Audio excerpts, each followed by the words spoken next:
kita kan nanti akan bercerita mengenai, bagaimana, ya tips dan trik sukses berkarir di, startup company begitu, Mas. Nah mungkin, Boleh. supaya, lebih mengetahui begitu, Mas, boleh dijelaskan nggak, Mas? Sebenarnya kalau misalkan saya boleh tanya, sebenarnya Mas Leo ini siapa? Nah mungkin boleh dijelaskan, Mas, siapa Mas Leo ini? Wah, pertanyaan awalnya juga udah susah ya, Enggak, mesti Mas. mencari jati diri gitu ya. Wah, heeh. Well, ya, saya sekarang di Gojek, ya Mhm. kan. Saya aslinya dari Lombok, Pulau Lombok. Mmm, Saya lahir dan besar di Lombok. Background keluarga saya pedagang, mmm, bisnis gitu, tapi bisnis kecil di Lombok. Terus saya melanjutkan kuliah di Bogor, di IPB. Dan ya, sekarang saya ada di Gojek.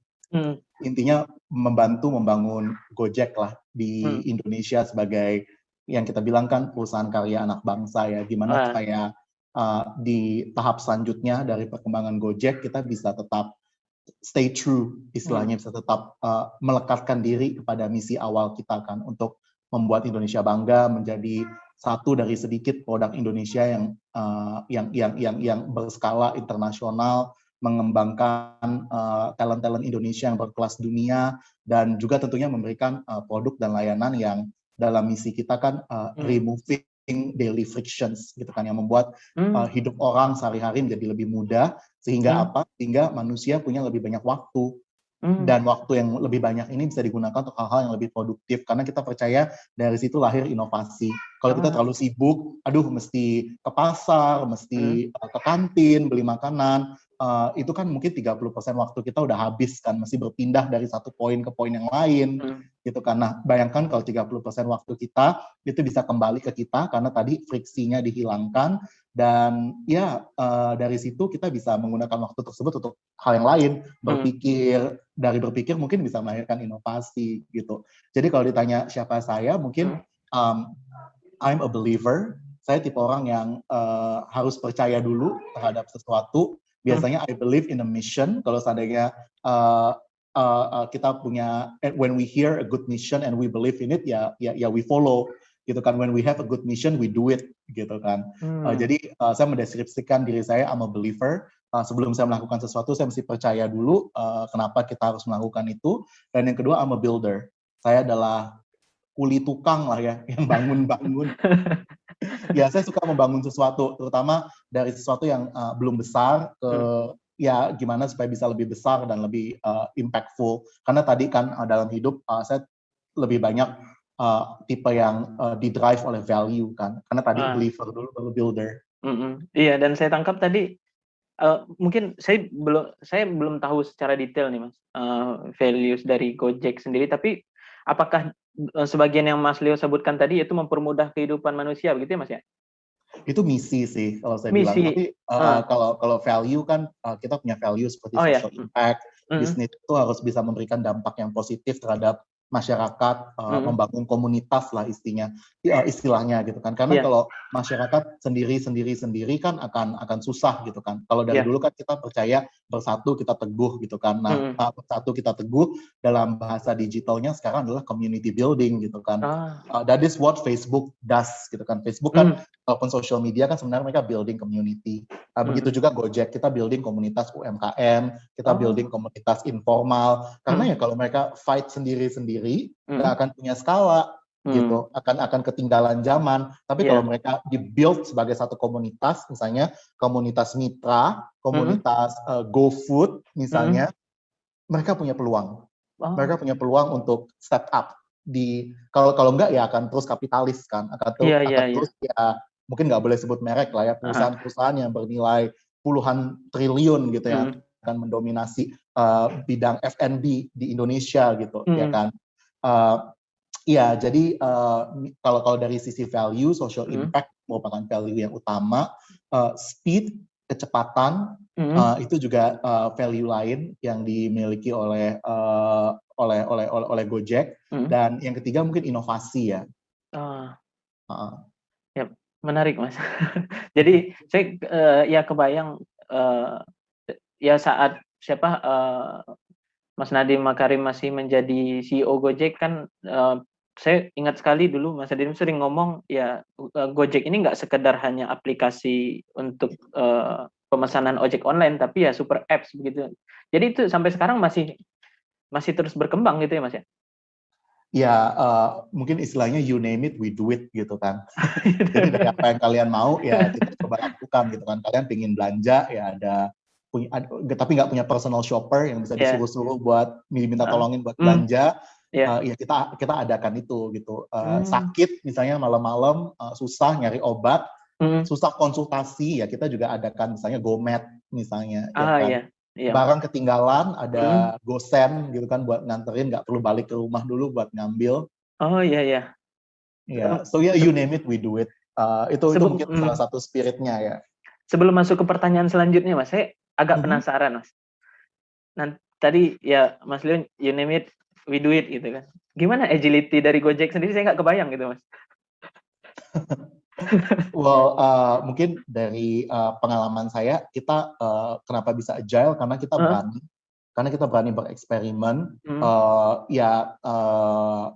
Kalau kita percaya pasti ada jalan kan. So ya udah, kalau kita punya ide, yang paling penting adalah we test it out gitu kan. Kalau kita nggak pernah mengetes ide kita nggak akan tahu benar atau salah ya kan.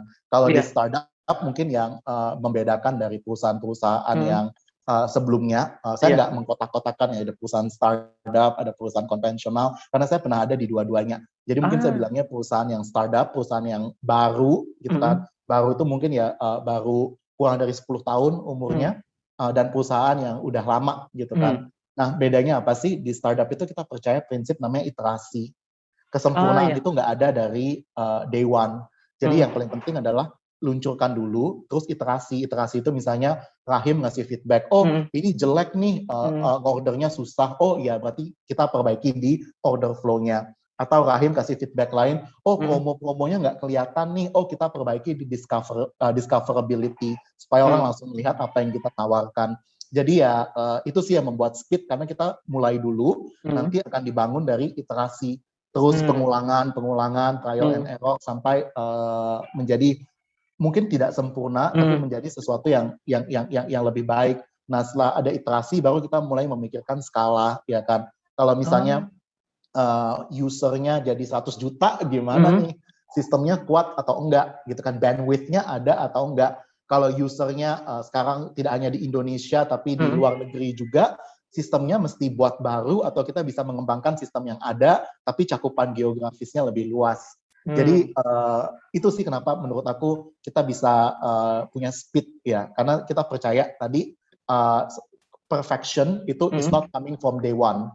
Perfection itu lahir dari ya tadi iterasi, dan seberapa cepat. Kadang-kadang kalau dulu kan kita ngomongnya project itu 3 bulan, 6 bulan, terutama karena saya dulu berkarir dari consulting ya kan, dunia manajemen konsultansi, di mana rata-rata proyek ya 6 bulan, paling cepat ya 2 bulan, 3 bulan. Tapi kalau di Gojek, ide yang muncul minggu lalu bisa jadi minggu depan udah harus dijalankan.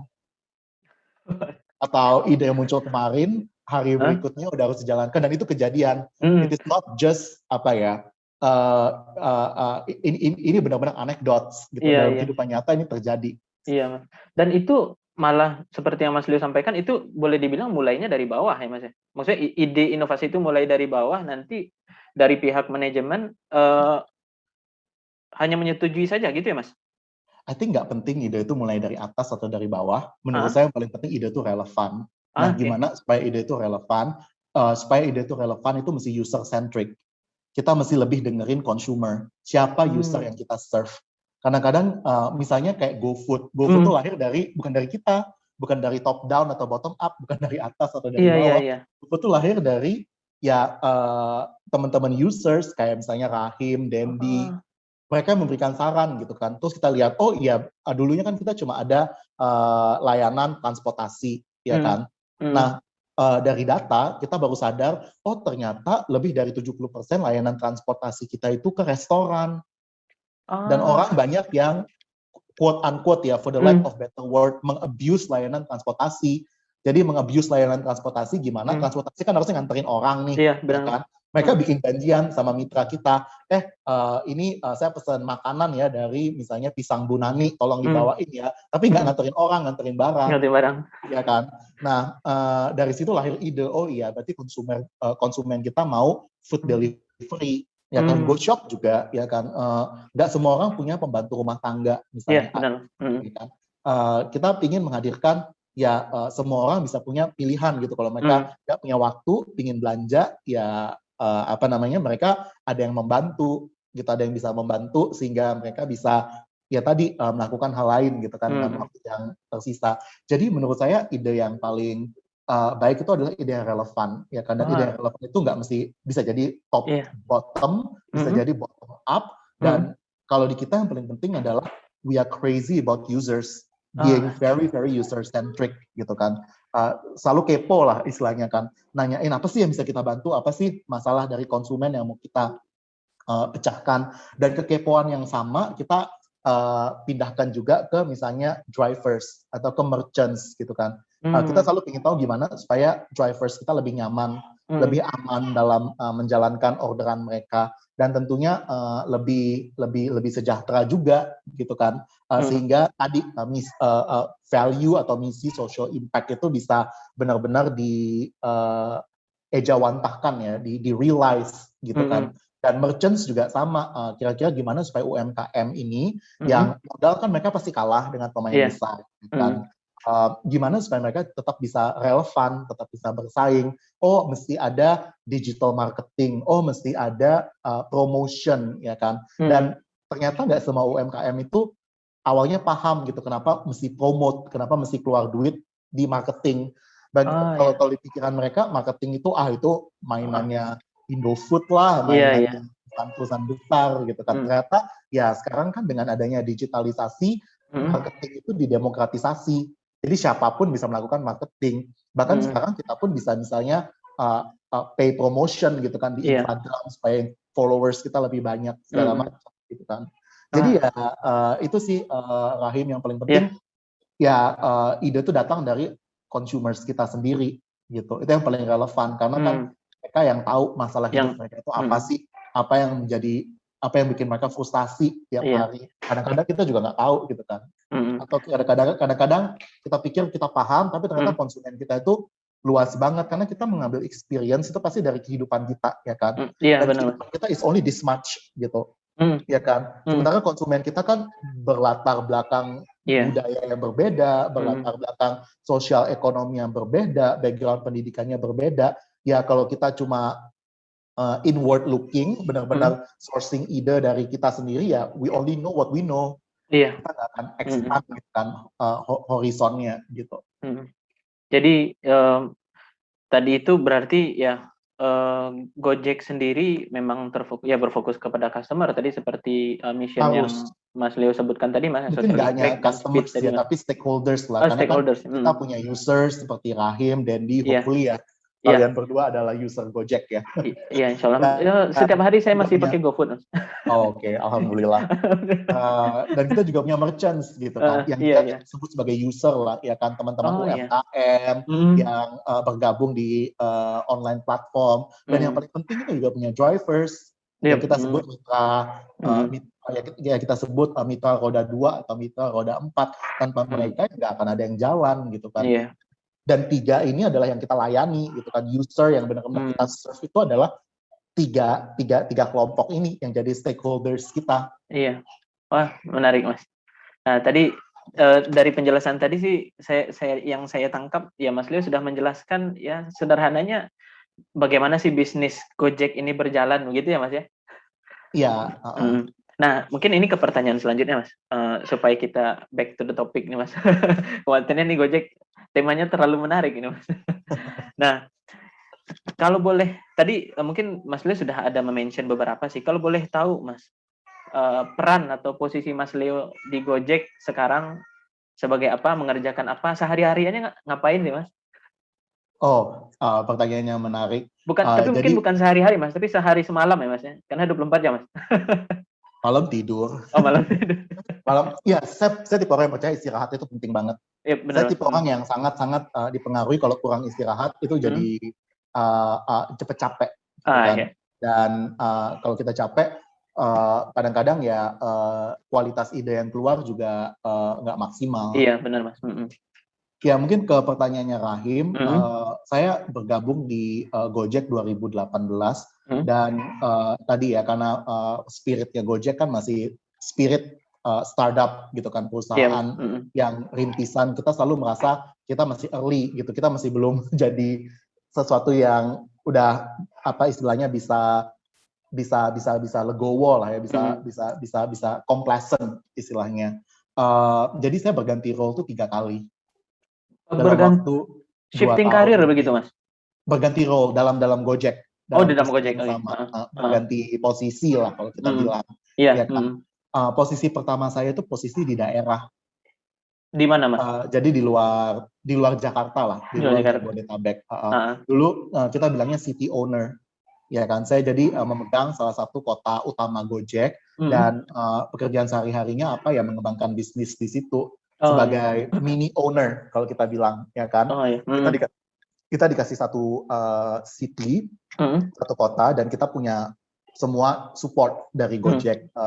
Ya udah, kita gunakan itu untuk mengembangkan kota tersebut baik secara bisnis maupun secara social impact, ya kan. Kita mesti lihat juga dampak sosial kita di kota tersebut, gimana kontribusi kita terhadap ekonomi lokal, gimana kontribusi kita terhadap akselerasi digitalisasi di kota tersebut, dan gimana kontribusi kita juga dalam apa istilahnya membangun atau melindungi kaum-kaum yang belum setara lah, seperti misalnya penyandang disabilitas atau kaum wanita, gimana kita empower wanita juga masuk ke dalam ekosistem dan sistem ekonomi gitu. Jadi ya day to day-nya ngurusin operation, ngurusin sales, ngurusin marketing, all the things that a business owner does gitu kan. Saya sempat di role ini selama hampir 1 tahun. Terus kemudian saya diberi kepercayaan memegang region. Region itu dalam artian kalau tadi city owner, kalau region itu adalah konglomerasi kota-kota. Beberapa kota penting disatukan menjadi satu region. Istilahnya ya pekerjaannya sama, tapi scope-nya lebih luas dan lebih kompleks. Karena di region kan kita udah harus mulai berpikir soal government relations kayak gimana nih, gimana kita membangun hubungan dengan pemerintah lokal. Karena kan di mana-mana kan sekarang sepertinya rumusnya public and private itu mesti jalan bareng. Karena masalah semakin kompleks gitu kan. Apalagi COVID itu kan nggak pernah terjadi sebelumnya. Nah, kalau cuma swasta aja ya private can only do this much. Kalau cuma government aja ya government can only do so much gitu kan. Iya, benar, Mas. Jadi combine gitu. Nah, saya memegang region itu di masa-masa COVID mulai. Jadi di situ ya lumayan seru ya, selain bisnis, kita selain growing bisnis, not growing ya, mungkin mempertahankan bisnis. Kita juga ngomongin BCP kan, Business Continuity Plan, gimana melindungi mitra kita, gimana melindungi merchants, user kita dari dampak pandemik, dari dampak wabah COVID gitu kan. Gimana supaya user kita merasa aman, berapa penyesuaian apa yang harus kita lakukan. Dulu kan new normal di 2020 quarter 2 kan masih belum se-clear sekarang kan. New normal itu adalah memakai masker, ada vaksin, segala macam, physical distancing. Kalau dulu kan kita mesti mendefinisikan new normal itu kayak gimana gitu kan. So itu seru banget sih belajar soal leadership crisis, dan itu speed mungkin udah hitungan jam. Apa yang dipikirkan dalam beberapa jam ke depan harus sudah jalan gitu. Udah bukan, nggak bisa lagi kita ngomongin let's do a project 3 bulan 6 bulan. Udah lewat gitu kan. Kita nggak tahu COVID ini akan berakhir kapan gitu kan pada saat itu. Tapi kita tahu people are suffering, orang-orang menderita gitu kan. Nah, itu yang saya lakukan.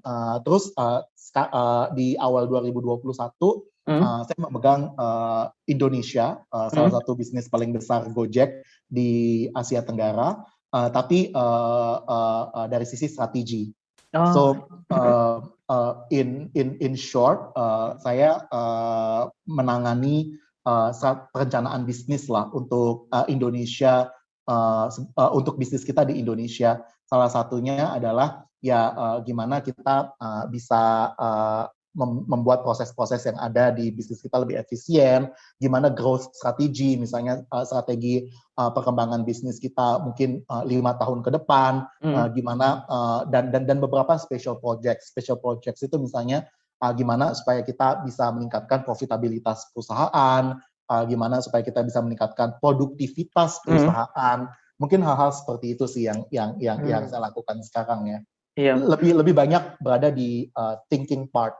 Kalau sebelumnya kan di doing part, gitu kan, eksekusi, ya kan. Sekarang lebih banyak berada di thinking part, dan karena sebelumnya saya berasal dari region, memegang kota, memegang region, ya sekarang saya mesti bisa jadi penyambung gitu kan antara grup, antara Gojek sebagai company dengan bisnis-bisnis kita di region. Gimana kita ngumpulin misalnya, oh user kita di Sumatera itu beda sama user kita di Jawa. Ya kan, gimana kita menyatukan perbedaan tersebut untuk membuat suatu proposisi atau suatu service gitu yang bisa kita tawarkan ke users kita di Indonesia. Seperti itu sih, Rahim. Nah, berarti dari 2018 sampai sekarang yang mulai awalnya region ya Mas ya, terus setelah itu naik ke mengelola beberapa region dan sekarang mengelola Indonesia secara keseluruhan berarti Mas ya? Iya, dari sisi strategi. Dari sisi strategi. Gimana Mas, kok bisa akselerasi karir, kenaikan role-nya ya Mas ya, kenaikan role-nya itu bisa secepat ini? Gimana Mas?